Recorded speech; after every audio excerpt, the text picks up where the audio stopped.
پاکستان تحریک انصاف کے لیے یقیناً یہ کسی خوشخبری سے کم نہیں تھی کہ توشہ خانہ کیس 2 میں عمران خان کو گزشتہ روز اسلام آباد ہائی کورٹ نے ضمانت دی اور یہ حکم دیا کہ اگر عمران خان کسی اور مقدمے میں گرفتار نہیں ہیں تو ان کو فوری طور پر رہا کیا جائے۔ مگر جیسے کہ جاننے والے جانتے ہیں کہ عمران خان کے خلاف ایک نہیں بلکہ کئی اور مقدمات بھی ہیں، اور وہی ہوا کہ آج راولپنڈی پولیس نے عمران خان کی گرفتاری ایک اور مقدمے میں ڈال دی اور یوں عمران خان کے جو جیل سے نکلنے کے ضمانت پر امکانات تھے وہ یقیناً مخدوش ہو گئے۔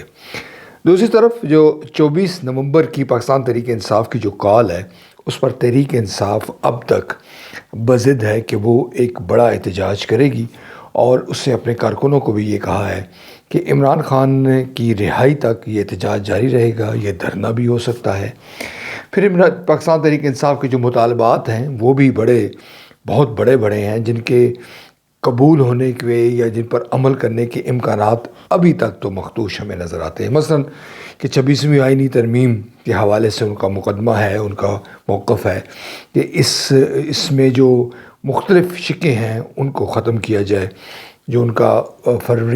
فروری کا جو ان کا الیکشن کے حوالے سے مطالبہ ہے کہ اس کا مینڈیٹ جو چوری شدہ ہے وہ واپس کیا جائے، یوں سیاسی قیدیوں کو رہا کیا جائے، جس میں واضح طور پر عمران خان جو ہے وہ نمایاں ہیں۔ مگر اب تک جو صورتحال ہے جس میں یہ تمام چیزیں سامنے ظاہر ہو رہی ہیں کہ کہیں نہ کہیں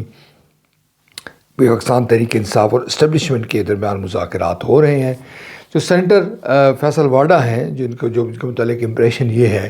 کہ وہ طاقتور حلقوں کے قریب ہیں، وہ کہتے ہیں کہ کوئی عمران خان کی رہائی کا امکان نہیں ہے۔ گزشتہ روز ہی انہوں نے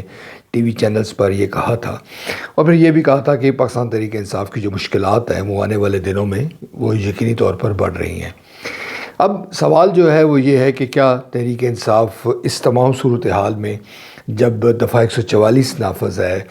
جب سندھ سے اور پنجاب سے پولیس والوں کو بلایا جا رہا ہے، وفاقی حکومت بلا رہی ہے اور مختلف علاقوں میں کنٹینر بھی پہنچا دیے گئے ہیں، اس صورتحال میں تحریک انصاف کو ایک متاثر کن شو کر سکتی ہے اور وہ ایسا احتجاج کر سکتی ہے جس سے راولپنڈی اسلام آباد میں ہی صحیح یا اسلام آباد میں ہی حد تک کہہ دیں کہ نظام زندگی جام ہو کر آ جائے؟ یقیناً ایسا امکان نہیں ہے۔ جو سیاسی مبصرین ہیں، مختلف حلقے ہیں، وہ پاکستان تحریک انصاف کی جو اس حکمت عملی ہے اس کو یقیناً تنقید کا نشانہ بنا رہے ہیں، اور ان کا کہنا ہے کہ تحریک انصاف جو ہے بار بار جو احتجاج کی کال دے کر اپنے آپ کو تھکا رہی ہے، اپنے کارکنوں کو مایوس کر رہی ہے۔ غرض یہ جو اس کی حکمت عملی ہے یہ کوئی زیادہ کارگر ثابت نہیں ہو سکتی۔ تحریک انصاف جیسے کہ ہم جانتے ہیں کہ ایک سیاسی جماعت ہے، اور اس کو اگر سیاسی حکمت عملی کے ذریعے یعنی بتدریج آگے بڑھا جائے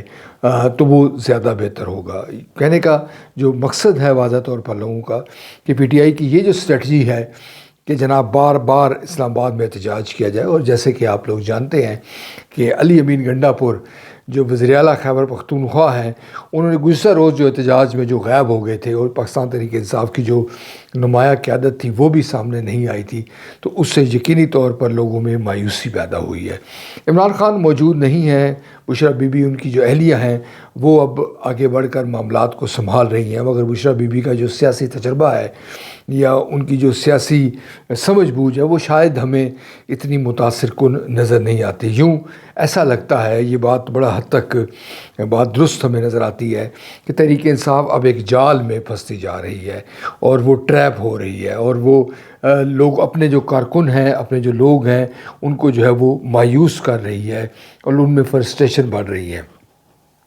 کسی چائنیز جنرل کا ایک قول ہے کہ وہ جنگ لڑنی ہی نہیں چاہیے جس کے جیتنے کا امکان نہ ہو۔ اگر پاکستان تحریک انصاف کو یقین نہیں ہے کہ وہ متاثر کن کو احتجاج کر سکتی ہے یا کرے گی تو اس کو ایسا کام نہیں کرنا چاہیے۔ ہو سکتا ہے یہ بات یقینی طور پر کہی جا سکتی ہے کہ عمران خان کو جو لوگ مشورہ یہ دے رہے ہیں وہ یقیناً تحریک انصاف کے لیے ایک ایسی خندق کھودنے کی کوشش کر رہے ہیں، دانستہ یا نادانستہ طور پر، جس میں تحریک انصاف گر سکتی ہے اور شاید پھر اس کو نکلنے کے لیے اس حوالے سے طویل جدوجہد کرنی پڑے۔